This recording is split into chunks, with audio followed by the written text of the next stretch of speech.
Fresh news की सारी खबरें आप तक। दिल्ली के लाजपत नगर के सेंट्रल मार्केट पार्क में केंद्रीय मंत्री मीनाक्षी लेखी द्वारा प्लास्टिक की बोतलों की रिसाइकिलिंग करने वाली मशीन का उद्घाटन किया। इस मशीन के जरिए प्लास्टिक की बोतलों को मशीन में डालकर उसे रिसाइकिल किया जाएगा। वहीं एमसीडी की तरफ से G20 शिखर सम्मेलन के मद्देनजर G20 के स्थानों पर ऐसी मशीनें लगाने की योजना बनाई जा रही है, जहां बड़े पैमाने पर बोतलों की खपत होती है। उनके पुनर्चक्र से दिल्ली की सड़कों को बोतलों से मुक्त किया जा सकता है। देखने वाली बात होगी कि अभियान से शहर में प्रदूषण की मात्रा को कितना खत्म किया जा सकता है। केंद्रीय मंत्री ने बताया कि हमारा सपना स्वच्छ भारत बनाने का है, जो सपना देश के प्रधानमंत्री नरेंद्र मोदी ने देखा है, उसे हम पूरा कर रहे हैं। उन्होंने कहा कि इसमें लोगों को भी बढ़ चढ़कर हिस्सा लेना चाहिए। आज इसी के तहत आज डिफेंस कॉलोनी मार्केट में मशीन लगाई गई, जो प्लास्टिक की बोतल को रिसाइकिल करेगी। उन्होंने कहा कि आसपास लोग सड़कों पर बोतल फेंक देते हैं, उनसे अनुरोध है कि वह बोतल इधर उधर ना फेंकें। मशीन लगाई गई है, मशीन के अंदर ही प्लास्टिक डालें। यही कहूँगी कि जो प्लास्टिक है वो एक बहुत बड़ी समस्या है पूरे देश के लिए, पूरे क्षेत्र के लिए।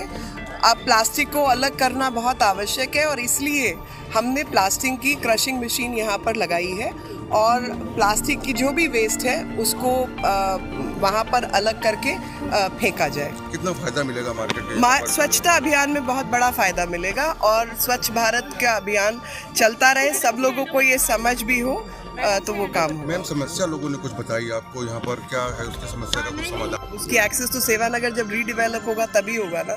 अलीगंज में हमने बोला इनको कि अगर कोई ज़मीन है तो आप बता दीजिए, हम कम्युनिटी सेंटर बनवा देते हैं आसपास। तो बाकी कोई ज़मीन नहीं है तो फिर वही ना भाई साहब, अब अलीगंज में ज़मीन नहीं, आपको मेरे को साउथ एक्स में बनाना है तो नहीं संभव हो सकता, लेकिन हाँ साउथ एक्स का आपके लिए खुला है, आप इस्तेमाल कर सकते हैं। वहीं इस मौके पर केंद्रीय मंत्री का अली गांव के लोगों ने और यहाँ के स्थानीय आम आदमी पार्टी के निगम पार्षद के द्वारा विरोध किया गया। स्थानीय निगम पार्षद और स्थानीय लोगों ने कहा कि मंत्री जी सिर्फ छोटी छोटी मशीन का उद्घाटन करने के लिए तैयार है, लेकिन जो सेवा नगर में लोगों की रोजी रोटी छीन ली गई है, उनकी दुकान तोड़ी गई है, उन्हें वहाँ से हटा दिया गया है, तब उन्हें हमारी कोई सुनवाई नहीं की। वोट लेने से पहले बड़े बड़े वादे करते हैं, लेकिन चुनाव जीत जाने के बाद हम लोगों की सुनती भी नहीं है। वहीं स्थानीय आप नेता संदीप बसोया ने बताया कि भाजपा के लोग दिल्ली को बर्बाद करना चाहते हैं और उन्होंने केंद्रीय मंत्री को चुनौती देते हुए कहा है कि सिर्फ मोदी के नाम पर जीत जाते हैं, अगर हिम्मत है तो वह छोटा सा चुनाव केंद्रीय मंत्री अपने नाम पर जीत कर दिखाएं। नमस्कार, हमें कल जानकारी मिली कि निगम पार्षद जी को यहाँ एक इनॉग्रेशन में आना है। मीनाक्षी लेखी जी इनॉग्रेशन करना चाहती है, तो डीसी साहब चाहते थे कि काउंसलर मैडम भी वहाँ पर उसका पार्ट बने। कल हमें एसएस का फ़ोन आया सैनिटेशन डिपार्टमेंट से कि मैडम अब नहीं चाहती हैं कि आप आम आदमी पार्टी से काउंसलर हैं, तो आप इस इनॉग्रेशन का पार्ट बने। हमने कहा कि अगर एमसीडी इस इनॉग्रेशन को करा रही है और एमसीडी ने परमिशन दी है और एमसीडी की ज़मीन का इस्तेमाल हो रहा है और किसी पार्षद क्षेत्र के अंदर कोई इनॉग्रेशन होने वाला है, चाहे वो किसी भी पार्टी का सांसद हो, विधायक हो, उसको इस तरह की भाषा और इस तरह के व्यवहार की हमें उम्मीद नहीं थी मीनाक्षी मैडम से। और इस छोटे से बॉक्स के लिए अगर एक सांसद अपनी कुर्सी छोड़ के यहाँ तक आ सकती है, तो जो सेवा नगर के अंदर 300 से ज़्यादा दुकानों को तोड़ा गया, सांसद जी एक दिन भी क्या उनसे पूछने पहुंची कि आप लोगों का घर कैसे चल रहा है, आप लोगों के बच्चे कैसे पढ़ रहे हैं, आपके घर में खाने के लिए कुछ है? वो जो वहाँ पर 2.5 से 3 लाख की आबादी आज परेशान है। डिफेंस कॉलोनी, लाजपत नगर, जंगपुरा के लोग परेशान हैं, कोटला के लोग परेशान हैं। उस सेवा नगर के रास्ते को बंद होने की वजह से क्या एक बार जानने की कोशिश करी? सांसद केवल एक ही चीज़ जानता है, मोदी के नाम पर वोट पड़ा है, नहीं तो गली का एक छोटा सा चुनाव जीत के दिखा दे, मैं अपना नाम बदल दूँ। नमस्कार, मेरा नाम बच्चू सिंह है।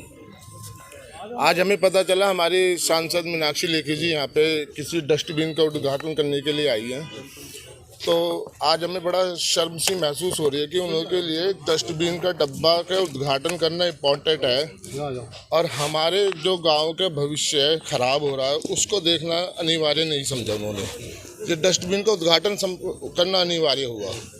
आज हमने उनके सामने फेस टू फेस खड़े होकर 2-4 सवाल किए थे, जिनों का उन्होंने जवाब दिया। क्या समस्या थी, किस के ऊपर? समस्या थी हमारे गांव में ना तो कोई पार्क है, ना ही कोई बारात घर है, ना ही कोई ऐसी जन सुविधाएँ हैं, डिस्पेंसरी है, ऐसी कोई सुविधाएं नहीं है जिनके कारण हम लोग कह सकें कि भी हम हिंदुस्तान के वासी हैं।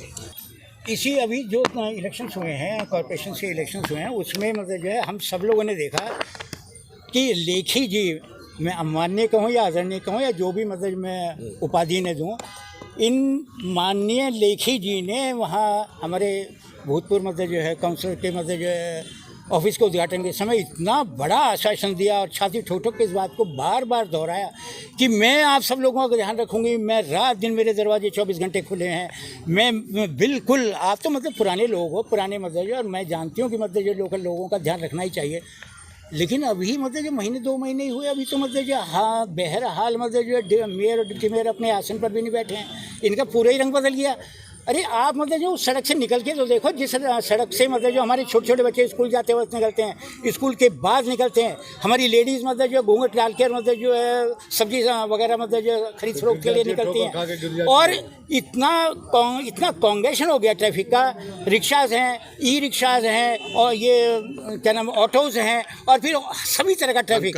उसमें का व्यवहार तो मतलब पुलिस वाले देखा नहीं, आप धकेल रहे थे, मतलब खींच रहे थे, सुनने को तैयार नहीं। मैं कह रहा हूँ, मैं रिक्वेस्ट कर रहा हूँ आपसे, हाथ जोड़ के प्रार्थना कर रहा हूँ कि भाई मैं सिर्फ एक ही बात कहूँगा, मुझे सिर्फ 2 मिनट दे दीजिए। वो सुनने को तैयार नहीं है। अरे भाई आप मतलब नई दिल्ली की मतलब MP हैं, सिर्फ मतलब जो यहाँ डिफेंस कॉलोनी जहाँ हम खड़े हैं, कि इन लोगों ने ही आपको नहीं जिताया है, हमने भी आपको वोट दिया है। और सिर्फ इस रोड के भीषण पिछा मार के परे चले जाइए और इधर चले जाइए, एक और स्वर्ग है, एक और नरक का मतलब नार के दृश्य उत्पन्न होता है। ऐसा क्यों? आप क्या हमें ये भी अधिकार नहीं कि हम अपनी व्यथा को आप तक पहुँचा सकें? सर, कल मेरे पास DC का फ़ोन आया था। DC सर ने बोला कि कमिश्नर सर ने बोला है कि मैम ने कि आप निगम पार्षद हो वहाँ की, तो आपके लिए वहाँ पर मीनाक्षी मैम ने मना करा है। मेरा अपमान किया है उन्होंने। वो BJP की सांसद होके उन्होंने एक लेडीज़ होके वो अपमान करते हैं एक लेडीज़ को। उसमें देखा आपने सिविक सेंटर में उनके साथ भी उन्होंने कितना अत्याचार करा था। उनके बाल खींचे हैं, उनके मफलर लेके उनको बाहर लेके खींच के गए हैं। वो इतना अत्याचार करने लगे हैं BJP वाले।